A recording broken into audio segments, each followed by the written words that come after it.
In 1991, the Pentagon canceled an aircraft that had already burned through about $5 billion and had never flown. Not once. Not a single test flight. After years of work, the only thing that physically existed was a full-size mock-up. A model. That's it. The aircraft was called the A-12 Avenger II, and everyone nicknamed it the Flying Dorito because it was a flat triangle, a stealth bomber designed to fly off aircraft carriers. It was supposed to be the future of American naval air power. Instead, it became the largest contract cancellation in Pentagon history. And then something even stranger happened. The government and the companies started arguing over who owed who the money. And that argument didn't end that year or that decade. It ran for 23 years. The lawsuit over this aircraft outlived the Cold War it was built to fight. So how do you spend $5 billion and end up with a model? The answer isn't really about engineering. It comes down to a single word buried in the contract. And by the end of this video, you'll see exactly how that one word destroyed the whole thing. Let's be fair to the Navy here, because they weren't chasing a fantasy. They had a real problem. Their main carrier-based attack aircraft was the A-6 Intruder, a tough, reliable jet that fly in terrible weather and hit targets at night. But by the 1980s, it was old, and the world had changed. Soviet air defenses were getting frighteningly good. Sending an A-6 against them was starting to look like sending a truck into a minefield. Meanwhile, the Air Force had something extraordinary: stealth. The F-117 could slip past radar as though it wasn't there. The Navy looked at that and asked the obvious question, why can't we have that on a carrier? So in 1983, they launched a program to build one, with a target of replacing the A-6 by 1994. The design that emerged was radical. A tailless flying wing shaped like a triangle, everything carried internally, so nothing broke up its stealthy shape. On paper, this was a genuinely brilliant idea. A stealth bomber that lived at sea and could strike almost anywhere without being seen. And in January 1988, the Navy handed the job to a team of two giants, McDonnell Douglas and General Dynamics. But it was how they handed it over that mattered. The contract they signed was fixed price. That word, fixed, is the whole story. In a fixed price contract, the companies agreed to deliver the product for an agreed amount. If it costs more than that, the companies eat the difference. The target price was around $4.38 billion, with a hard ceiling just above 4.8. Now, that sounds like the government being smart with taxpayer money. And for some things, it is.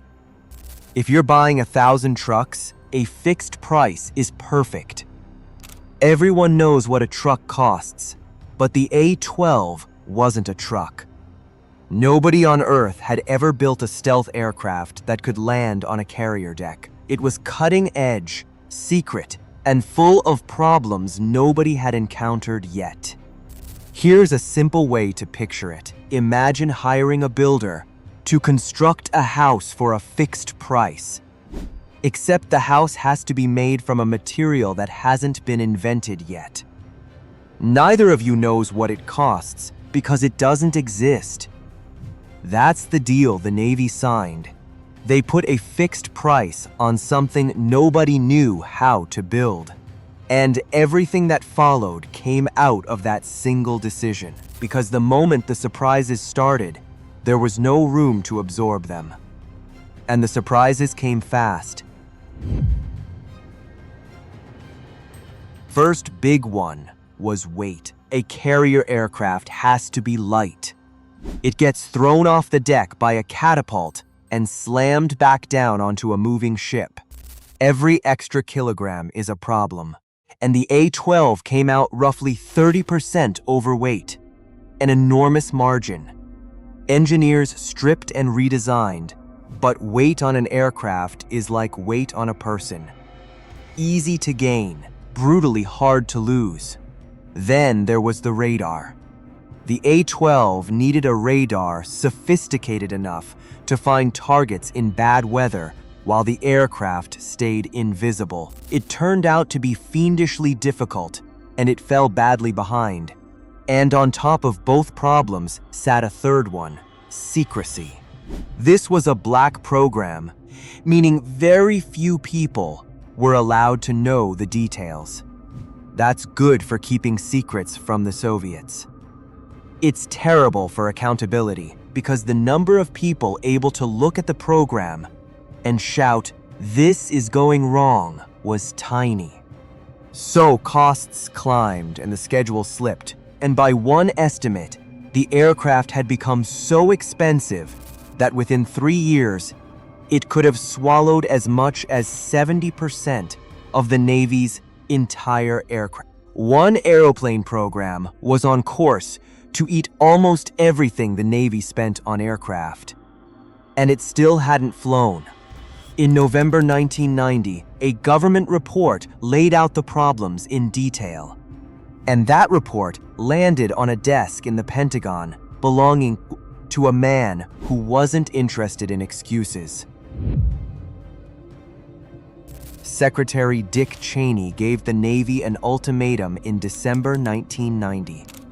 Justify this program. Explain why I shouldn't kill it. The Navy and the contractors came back with their answers. Cheney wasn't convinced, and on the 7th of January, 1991, he canceled it. His explanation is worth hearing because it's remarkably plain. He said it wasn't an easy decision because the requirement was important. But no one could tell him how much the program was going to cost, or even when it would be available. And data he'd been shown a few months earlier had turned out to be invalid and inaccurate. That's the heart of it. He didn't cancel it because it was over budget. He canceled it because nobody could tell him what the budget was. Then came the part that turned a cancellation into a war. The Navy didn't simply end the contract. It terminated it for default, meaning it declared the companies had failed to hold up their end. And it demanded its money back, around $2 billion, returned. Please. The companies had spent years working, delivered no aircraft, and were now being told to write a $2 billion check back to the government. They refused. And 10 days later, something happened that made the timing look almost cruel. On the 17th of January, 1991, Operation Desert Storm began, and it opened with F-117 stealth aircraft flying straight through the heaviest air defenses in Baghdad, untouched. The whole world watched stealth prove itself, live on television, less than 2 weeks after the Navy's own stealth aircraft had been killed off, and the consequences ran for decades. The Navy never got the stealthy A-6 replacement it wanted from that program. Instead, it leaned on upgraded Hornets, eventually the bigger FCA-18 Super Hornet, an excellent aircraft, but not a stealth bomber, and with noticeably shorter reach. American carriers went without a genuinely stealthy strike aircraft for a very long time. The damage hit industry too. The disaster helped weaken McDonnell Douglas, which was eventually absorbed by Boeing.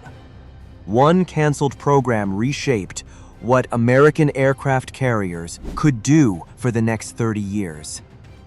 But the aircraft was the easy part. The argument was just getting started. The contractors said they weren't in default, that the government had shifted requirements and shared the blame and had terminated improperly. The government said the companies had overpromised and failed to deliver. So they went to court, and then they went again and again. 5 trials, appeals, a trip all the way to the Supreme Court. The case bounced back and forth for so long that the companies changed shape around it.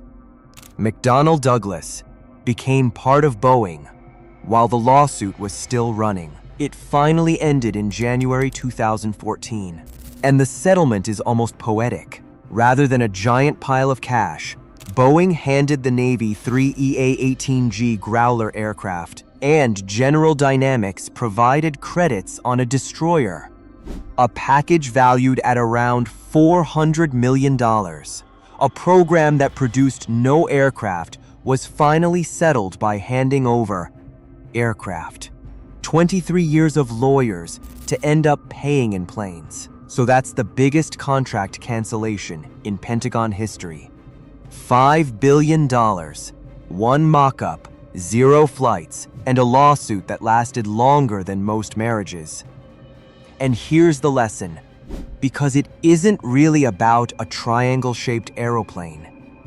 It's about pretending you know the price of something nobody has built yet.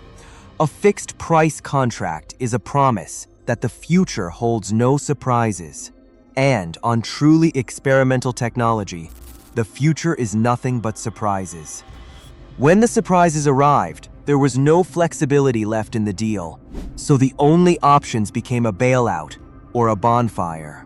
Cheney chose the bonfire. What makes this worth knowing is that the same mistake keeps coming back. Every few years, another program fixes a price on technology that doesn't exist yet, and everyone acts shocked when it goes wrong. If you enjoy the stories of the programs the Pentagon would rather forget, subscribe. That's exactly what this channel does. And tell me in the comments, was Cheney right to kill it? Or should America have paid whatever it took to put stealth on its carriers 30 years earlier? I read every comment. Thanks for watching, and I'll see you in the next one.